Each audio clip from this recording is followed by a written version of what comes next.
hundreds of support gems, charms, one-hand, two-hander, gambling, currency exchange, infinite atlas. If you die, your map can no longer be run. Nameless seer. These are just some of the things that are gonna be in PoE 2. A real cutscene. 6 classes in PoE 2 early access: the monk, warrior, ranger, mercenary, witch, and sorceress. The monk is going to have 3 main elements: lightning, cold, and wind, which you will apparently want to combo for maximum damage. And it will have 21 skills for quarterstaves, which is the weapon that monk is presumably balanced around. The warrior is going to have slower, more big, chunky attacks. I'm sure there will be builds that aren't necessarily that's the case either, but that's what they've been marketing it as. Shield can be raised for full damage immunity from the front. This is something new we've seen, except for attacks that glow red. Warrior will have 20 skills for maces, and I'm sure this shield mechanic will be usable on more than just warrior. Ranger gets 21 bow skills. Mercenary, there will be 22 crossbow skills. Grenades, 25 occultist skills for witch, which is stuff like minions, curses, some chaos damage stuff. And on top of that, minions in PoE 2 will get active spells that you can trigger, for example, to like press a button and then a skeleton explodes. Sork, 25 elemental spells. Now, while they are like packaging these skills as sort of like you should use them on these classes, it is still Path of Exile, so you can use any skill on any class. And now a word from our sponsor of this video, boot.dev. Hey, you want to learn backend development from start to finish? Then I've got just the thing for you! Boot.dev, the online self-paced platform that makes learning to code fun. Let's face it, your dopamine receptors are way too fried to just sit down and stare at text all day. So boot.dev turns the learning process into a captivating RPG game. Earn XP, level up, complete quests, compete on the leaderboard. You really just gotta jump right into actually learn, so you'll be writing tons of code and shipping projects like a learn to code in Python, learn to code in Go. All of that at your own pace. Boot.dev never wants a student to feel like they have spent money on something that's not helping them, so there is a 30-day, no questions asked, refund policy and a free demo of every course and its interactive features, so you can really make sure you like it. Go to boot.dev and use my code DSLE to get 25% off your entire first year if you choose the annual plan. Charms for status effects. A new resource called Spirit. This is for reserving auras or minions. If it's not obvious at this point, they do want the game to be combo skill based. A new thing in PoE 2 is that you can only have one of each sport gem on your character. There will be hundreds of sport gems in PoE 2. You can shoot while moving now, and on the same topic, I think most players are going to opt for WSD. Personally, I don't like WSD in ARPGs, but when I played it in PoE 2, it actually feels very good and smooth. There will only be 1 life flask and 1 mana flask now that you can have equipped, and they will heal you 6 or 7 times if they are full. Greater Jeweler Orb or Perfect Jeweler Orb is a new way to add socket to your skill gems. You choose what your travel node's attributes will be. Respec for gold, making it much easier early. Cool new keystone, Giant's Blood. Use 2-handed weapons in one hand, so you can either dual wield 2-handed weapons or you can use a 2-handed weapon in one hand with a shield. Passive tree bonus points that will change based on your weapon set. If you don't know, in PoE 2, your weapon set will change based on your skill. So for example, you can have a weapon that will be used when you use Fireball and one that will be used when you use Frostbolt, and you can give the correct bonuses to each skill on that. And then based on which weapon you use for the skill, it will change your bonus passive points on the tree.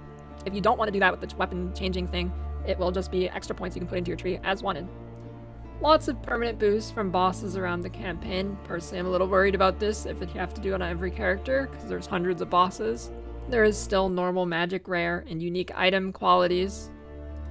Items that add mods are common more early, so you can use them as you level, for example, exalted orbs. Item sockets are no longer gem sockets, so don't get confused by that. Now they are things that you can put runes into, which will provide you stats. Vendor items should be more useful than in PoE 1. Gambling. Currency exchange. There will be 12 ascendancies at the start of early access, 2 for each class. Sork gets Stormweaver and Chronomancer. Warrior gets Warbringer and Titan. Ranger gets Deadeye and Pathfinder. Witch gets Infernalist and Blood Mage. Monk gets Invoker and Acolyte of Chayula. Merc gets Witch Hunter and Gemling Legionnaire. On that topic, there are 3 ways to ascend. There will only be 2 available at the start of early access, and you can choose which ones you want to do. There's Trial of Sakhemas, which is pretty much Sanctum. It's roguelike gameplay with temporary boons and debuffs based on the rooms you go through, for new players who might not know what that is, or returning players. And then there's Trial of Chaos, which is reworked Ultimatum, which is like different combat trials that will change each round with different stacking debuffs. The last one is currently unknown.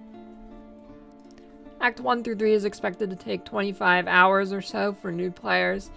Do not get scared at this number. Once you get comfortable with the campaign, it will be very, very fast. I know people are already doing Act 1 in less than an hour.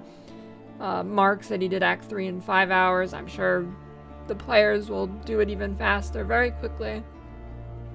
There will be 3 acts at the start of early access, and then you do them a second time in order to get to endgame. This is only for early access. They just don't have all 6 ready yet. The new atlas is infinite and expands in all directions and comes with some new features in different way it works. Waystones are the new maps. There's over 400 monster types in early access, so don't expect to see Tomb Lord 45 times. To complete a map, you have to kill all the rares and uniques in it. If you die, the map can no longer be run. Strongbox. Essence rework, now they're kind of like fossils merged with like augmentation orbs almost. Waystone crafting. The prefix only gives rewards, and the suffix gives increased danger, but this increases your waystone drop chance, leading you to have more sustain. There is an atlas tree, and each mechanic will have their own pinnacle boss that grants you points on their respective atlas tree portion. The atlas will have biomes with specific encounters / items / unique maps. Nameless Seer. Towers to complete to reveal more maps. Some maps you encounter on the atlas will be corrupted, which add additional modifiers like having beyond monster spawn after you kill a pack of monsters. Icons on map indicate what content is in them. Only 1 in 4 maps will have a map boss, but since this is the case, they are going to be much more powerful and more rewarding than they are in PoE 1. Killing map bosses will give more points for map boss rewards on your atlas tree. The atlas trees are independent of each other, so you don't need to respec for doing different content. The way you add new content to your maps in PoE 2 will be through tablets. Tablets drop from the same content they provide, so if you're doing Breach, that will drop Breach tablets, and you put these into the tower that reveals an area, and then it will add them to all the maps around it. Tablets are craftable, of course, in true PoE fashion. You can stack mods with tablets if you find multiple towers around each other. Catalyst, which improves the stats on your jewelry, now drop from Breach. Breach rings look insane. Zesht Breach boss. Ritual will be in PoE 2. And the meta crafting items, like for example locking prefixes and stuff like that, will be from Ritual as the omens. Delirium is in, and Anoints are from Delirium now. Simulacrum is in. Expedition is in. Endgame Trials, the Trial of Sakhemas, will drop jewels and unique relics, which can be used to further buff your further runs. It's like Sanctum, right, with the unique relics. Trial of Chaos.